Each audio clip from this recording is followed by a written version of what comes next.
that all men are born free, but it's lack of knowledge or ignorance that keeps you from exercising that freedom. So then, to me, what makes all the sense in the world is to get the knowledge that will allow you to live freely. So that's what the school was created for, to give a man all the tools and the knowledge that he needed to elevate to his highest level of manhood. Now,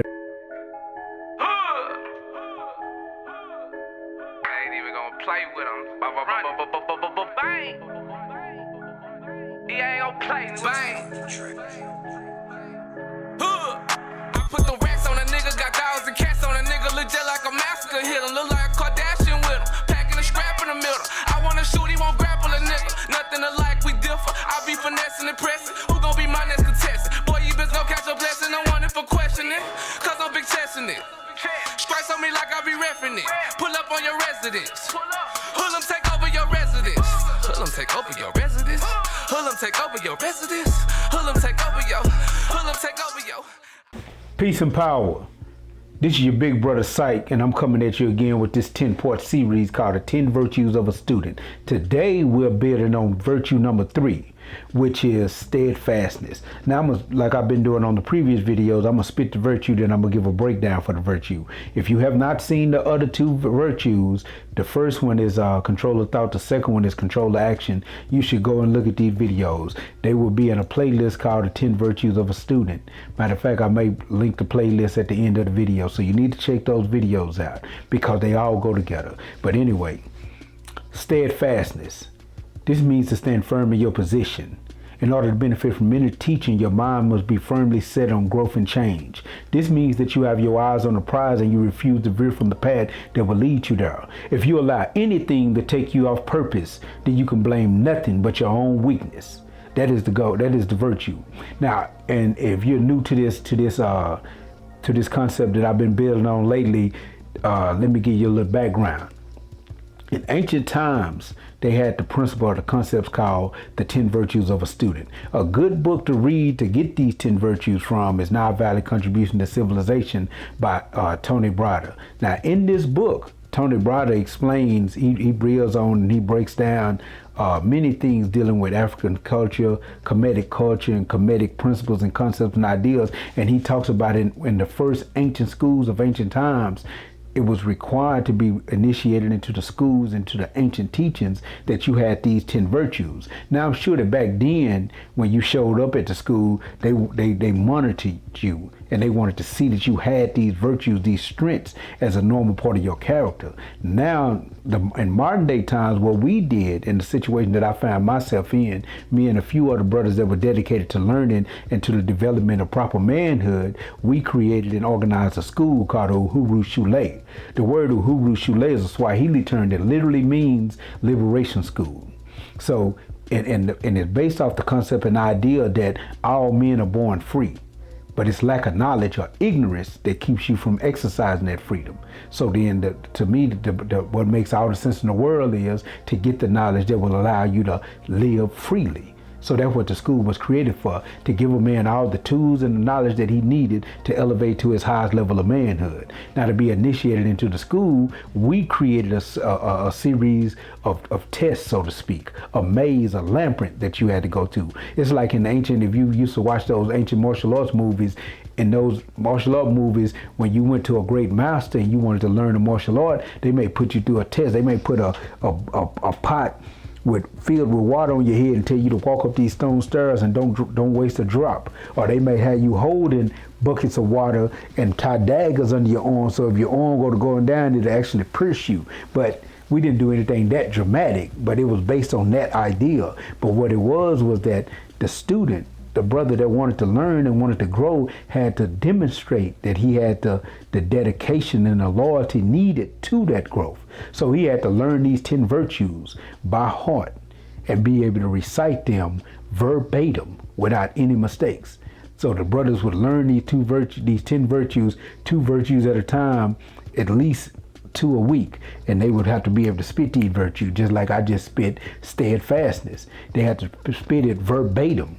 And if you couldn't, then we would call you on it. Then we would ask you to get your build and your breakdown and your understanding of what these virtues mean. And many different schools of builders use technique. You'll find many of them. They use it in Catholicism in the catechisms when they're studying the Catholic teachings. They use it in the Nation of Islam. They use it in Masonry. They use it in the 5% teaching. They use it in many different schools of builders. Use this process, and it's important for a certain reason.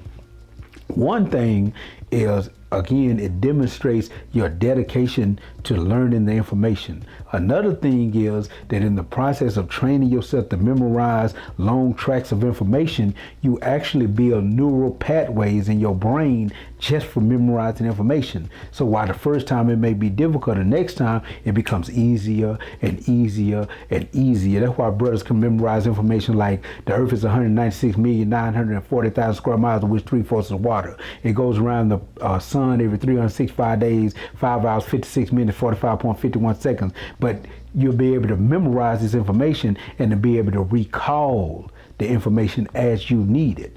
But anyway, let's get to the virtue. Steadfastness, I just spit the virtue and I'm gonna give a breakdown. It essentially means to be stomped down, to be firm, to refuse to remove from your path that you have decided to walk. And when you decide to walk this path, you have to show dedication, you have to show loyalty, you have to show faithfulness, and you have to be, for lack of a better phrase, one-track minded. You have to have focus, laser focus, and refuse to veer from that focus. You know, in the movie X, that was done by Spike Lee about Malcolm X's life.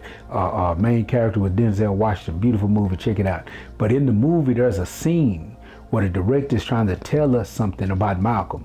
After Malcolm, for y'all that don't know Malcolm's history, Malcolm originally grew up in the streets.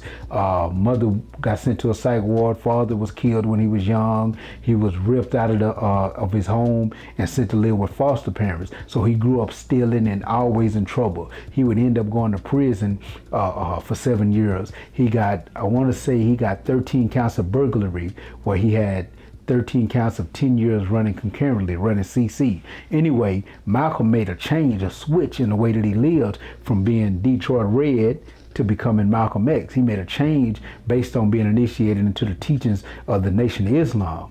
After Malcolm made his change, he became who the world knew as Minister Malcolm X, or El Haj Malik El Shabazz, whichever term you like to call the brother. Anyway, there's a scene in the movie after he had made his change where he's walking through Harlem, through the old streets that he used to run and hustle in. And you know, they got one scene got a dude trying to sell him drugs. He don't even look his way. Another scene got a woman trying to, sell him some vagina, a prostitute. He didn't even look her way. Another scene got somebody with some stolen goods. He don't even look their way. He just keeps walking straight ahead. And whether this happened in real life or not, you can understand what the director was trying to get across to us. That once the man made his change, he was steadfast. He was firm in his position, and he was showing that those other things on the sidelines was no longer adequate temptations to the new Malcolm, to brother Malcolm X. And this is what this virtue is talking about. Steadfastness is talking about finding your direction, finding your goal, getting laser focus on it, and refusing to veer from that. Because one thing you must understand, that if you allow distractions on the sideline, a drug addiction, an alcohol addiction, a woman that's no good for you, or a man, if it's a woman that's watching this, or a man that's no good for you, any of these negative things, if you allow these things to come into you and grab your attention, and for any split second you lose focus and you find yourself veering off your path and you lose your train of thought, you can blame nothing but your own weakness. And one more thing I want to say before I close this video. This is just a short video on steadfastness, but have you seen a person, and you probably done it, make a mistake, make an error, have an accident, and then your excuse was, I'm sorry, it wasn't on purpose. But see, that's the problem. You wasn't on purpose, because when you're on purpose, you minimize those mistakes. I ain't gonna say you alleviate them completely, because mistakes can't happen, but you minimize those mistakes if you're on purpose. And that's what steadfastness is about. Hopefully you learned something from the video. Please subscribe to the channel, give a thumbs up, share the video, and stay tuned, because we have 7 more virtues to build on. We have 7 more. I haven't done a video for this channel in a while. I be busy. Plus I do a lot of videos for the other channel that I do with these two brothers of mine, good brothers, activists, and the channel is called Panther 48. And the purpose of that channel is to deal with black political issues. Now, when you hear the word political, you automatically think, let's vote for the president, and that's not what he's talking about. Because politics is the science of power, and that's what that channel is about. The channel is dealing with political education, or the education that's needed for understanding, grasping, and participating in the science of power. So check that channel out. Hopefully you enjoyed the video. Subscribe to the channel. Peace.